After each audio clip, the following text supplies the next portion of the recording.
Hello ஸ்வாகுட்டீஸ். ஒரு முக்கியமான தான் வந்திருக்கேன். என்ன அப்படின்னு பார்த்தீங்கன்னா, சப்ளிமெண்ட்ரி எக்ஸாம் எழுதின 10th 11th 12th ஸ்டூடெண்ட்ஸ்க்கான ரிசல்ட் எப்பொழுது அப்படின்னு சொல்லிட்டு டிஜிஇ அஃபிஷியலாகவே அனௌன்ஸ் பண்ணியிருக்காங்கப்பா. உங்களுடைய ரிசல்ட்டை எந்த டேட்டில் எந்த வெப்சைட்டில் நீங்கள் டவுன்லோட் பண்ணிக்கலாம்.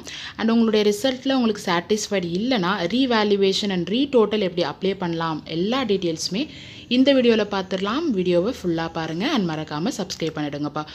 ஸோ 2024 மார்ச்சில் நடைபெற்ற தேர்வில் ஒரு வேளை நீங்கள் ஃபெயில் ஆகிட்டு திருப்பியும் ஜூன் ஜூலையில் எக்ஸாம் எழுதிருப்பீங்க, உடனடி தேர்வு சப்ளிமெண்ட்ரி. ஸோ அந்த எக்ஸாமுக்கான ரிசல்ட்ஸ் கொடுக்குறாங்கப்பா.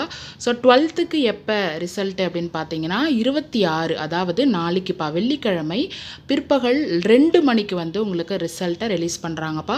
ஸோ நீங்கள் எந்த வெப்சைட்டில் செக் பண்ணிக்கலாம் அப்படின்னு பார்த்தீங்கன்னா www.dge.tn.government.in அப்படின்ற வெப்சைட்டுக்கு நீங்கள் போயிட்டு ரிசல்ட் அப்படின்ற வாசகம் இருக்கும்ப்பா, அதை கிளிக் பண்ணிங்கன்னா supplementary exam June July 2024 result statement of marks download, நீங்கள் ஸ்டேட்டாகவே உங்களுடைய ப்ரொவிஷ்னல் மார்க்ஸ் சர்டிஃபிகேட்டை டவுன்லோட் பண்ணிக்கலாம், அதாவது தற்காலிக மதிப்பெண் சான்றிதழ். சரிங்களாப்பா?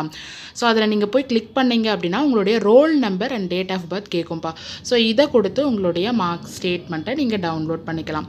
அப்படியே 10th பார்த்தீங்க அப்படின்னா 30ஆம் தேதி நீங்கள் உங்களுடைய ரிசல்ட்டை செக் பண்ணிக்கலாம்ப்பா. சரிங்களா? செவ்வாய்க்கிழமை பிற்பகல் 2 மணிக்கு. சரிங்களா? 11th எப்போ அப்படின்னு பார்த்தீங்கன்னா 31ஆம் தேதி புதன்கிழமை பிற்பகல் 2 மணிக்கு உங்களுடைய ரிசல்ட்டை சேம் ப்ரொசீஜரில் தான் 3 வகுப்புகளும் நீங்கள் உங்களுடைய ரிசல்ட்டை செக் பண்ணிக்கலாம். சரிங்களாப்பா? ஒருவேளை உங்களுக்கு அந்த மார்க்கு சாட்டிஸ்ஃபைடாக இல்லை அப்படின்னா உங்களுக்கு விடைத்தாள் நகல் மற்றும் மறுகூட்டலுக்கு விண்ணப்பிக்கும் முறையும் ஆப்ஷன் கொடுத்துருக்காங்கப்பா. ஸோ நீங்கள் என்ன பண்ணலாம் அப்படின்னா 12th ஸ்டாண்டர்ட் 29ஆம் தேதி, அதாவது ஜூலை மாதம், சரிங்களா, 21ஆம் தேதியும் 30ஆம் தேதியும் 29ஆம் தேதியும் 30ஆம் தேதியும் நீங்கள் ரீவேல்யூவேஷன் அண்ட் ரீடோட்டலிங் அப்ளை பண்ணலாம்ப்பா. ஸோ விடைத்தாள் நகல் ஒரே ஒரு பாடத்துக்கு 275 ரூபாய். உங்களுக்கு ஒரு வேளை அதுக்கு மேலே சப்ஜெக்ட்டுக்கு அப்ளை பண்ணணும் அப்படின்னா நீங்கள் அதுக்கேற்ற மாதிரி ஃபீஸ் கட்டணும். சரிங்களாப்பா? 11th ஸ்டாண்டர்டுக்கு எப்போ ரீவேல்யூவேஷன் ரீடோட்டலிங் அப்ளை பண்ணலான்னு பார்த்தீங்கன்னா 1ஆம் தேதியும் 2ஆம் தேதியும் ஆகஸ்ட் மாதம். 10th எப்போன்னு பார்த்தீங்கன்னா 1ஆம் தேதியும் 2ஆம் தேதியும் ஆகஸ்ட் மாதத்துக்கும். அதாவது விடைத்தாள் நகல் அதுக்கு பார்த்தீங்கன்னா 275 ரூபாய், மறுகூட்டல் ரீவேல்யூவேஷன் பார்த்தீங்கன்னா உயிரியல் பாடத்துக்கு 305 ரூபாய், ஏனைய பாடங்களுக்கு 205 ரூபாய். சரிங்களாப்பா? இதே ப்ரொசீஜர் தான் 3 வகுப்புகளுக்கும். ஸோ நீங்கள் குறிப்பிட்ட நாட்களில் நான் இப்போ சொல்லியிருக்கேன்லப்பா, இந்த தேதிகளில் காலையில் 10 மணிலேருந்து 5 மணிக்குள்ளே, ஈவினிங் 5 மணிக்குள்ளே போயிட்டு விண்ணப்பிச்சிருங்கப்பா.